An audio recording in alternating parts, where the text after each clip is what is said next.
untuk kita semua. Semoga kita diberikan kesehatan serta rezeki yang melimpah. Amin.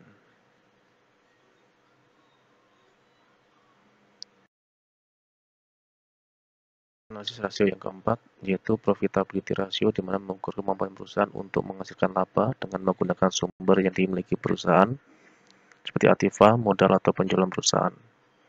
Yang pertama, return on asset atau ROE, di mana menunjukkan kemampuan perusahaan menggunakan seluruh aktiva yang dimiliki untuk menghasilkan laba setelah pajak.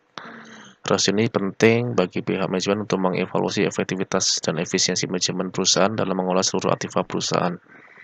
Semakin besar ROA berarti semakin efisien penggunaan aktiva perusahaan, dengan kata lain jumlah aktiva yang sama bisa menghasilkan laba yang lebih besar atau sebaliknya.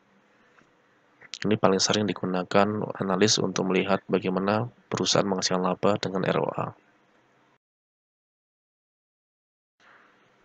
ROA tahun 2009 2400, rumusnya earning after tax atau laba bersih setelah pajak, kemudian dibagi dengan total aset. Hasilnya adalah 6%. Kita bandingkan dengan tahun 2008. ROE atau return on equity menunjukkan kemampuan perusahaan untuk menghasilkan laba setelah pajak dengan menggunakan modal sendiri yang dimiliki oleh perusahaan. Di mana rasio ini penting bagi pihak pemegang saham untuk mengetahui efektivitas dan efisiensi pengelolaan modal sendiri yang dilakukan oleh pihak manajemen perusahaan. Semakin tinggi rasio ini berarti semakin efisien penggunaan modal sendiri yang dilakukan oleh pihak manajemen perusahaan. Selanjutnya, earning after tax dibagi dengan total equity. Penghasilan bersih setelah pajak dibagi dengan total modal sendiri atau ekuitas, hasilnya 13,3%. Kemudian profit margin ratio, di mana mengukur kemampuan perusahaan untuk menghasilkan laba dan menggunakan penjualan yang dicapai perusahaan. Semakin tinggi rasio ini menunjukkan bahwa perusahaan semakin efisien dalam menjalankan operasinya. Dibagi 3 untuk profit margin ratio. Pertama, net profit margin, di mana mengukur kemampuan perusahaan untuk menghasilkan laba bersih dari penjualan yang dilakukan perusahaan. Kemudian rasio ini mencerminkan efisiensi seluruh bagian, yaitu produksi, personalia, pemasaran, dan keuangan dalam perusahaan. Net profit margin sama dengan earning after tax dengan net profit margin sama dengan earning after tax dengan sales. Penghasilan bersih setelah pajak 2.400 dibagi dengan penjualan bersih 60.000. Dikali 100%, hasilnya 4%. 2. Operating profit margin, di mana mengukur kemampuan perusahaan untuk menghasilkan laba sebelum bunga pajak dengan penjualan dicapai perusahaan. Rasio ini menunjukkan efisiensi bagian produksi, personalia, serta pemasaran dalam menghasilkan laba. Kemudian yang ketiga, gross profit margin, mengukur kemampuan perusahaan untuk menghasilkan laba kotor dengan penjualan yang dilakukan perusahaan, di mana menggambarkan efisiensi yang dicapai oleh bagian produksi.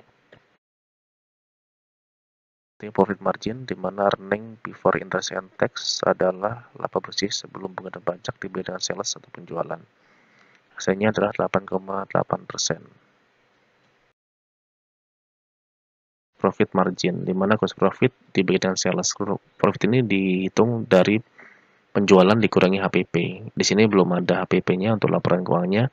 Kita misalkan aja HPP-nya adalah 25.000. Jadi penjualan dikurangi HPP, 60.000 dikurangi 25.000 dibagi dengan penjualan 60.000. Hasilnya adalah 58%.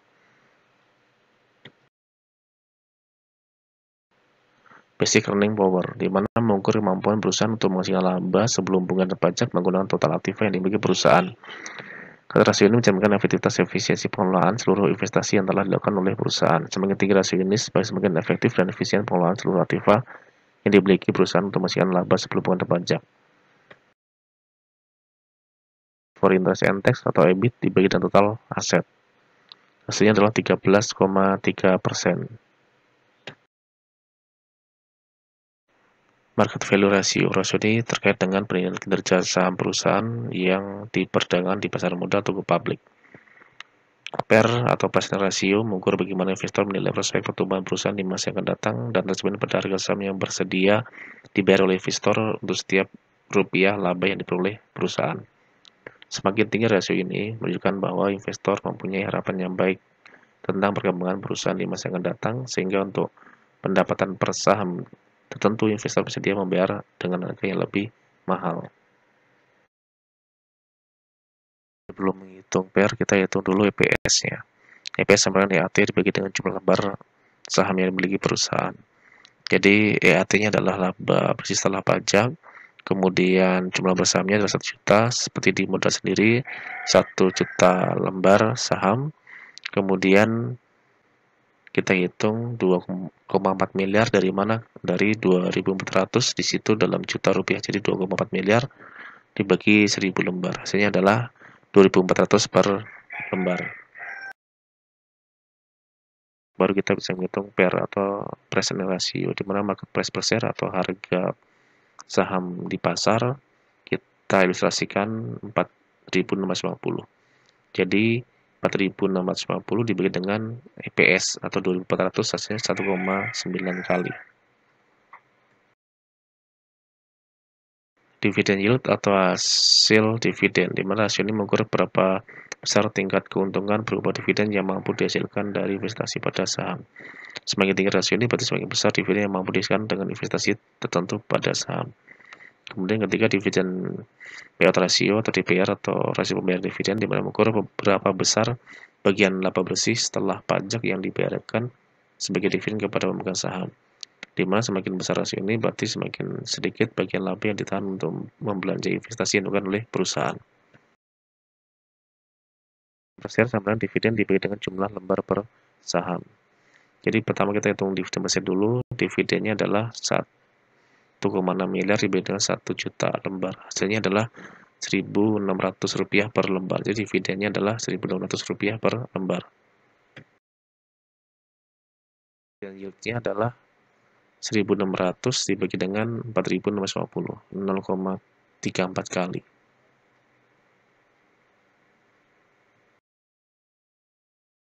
Book ratio, di mana mengukur penilaian pasar keuangan terhadap manajemen dan organisasi perusahaan sebagai going concern, di mana nilai buku saham mencerminkan nilai historis dari aktiva perusahaan.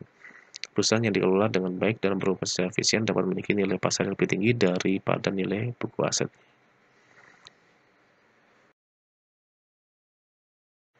Market to book ratio sama dengan market price per share dibagi dengan book value per share. Jadi harga pasarnya lebih tinggi daripada nilai bukunya. Harga pasarnya adalah 4.650 dibagi harga nominalnya Rp3.000 per lembar. Hasilnya adalah 1,55 kali. Berarti di sini harga pasarnya lebih tinggi daripada nilai buku atau harga nominal pada saat saham tersebut dijual.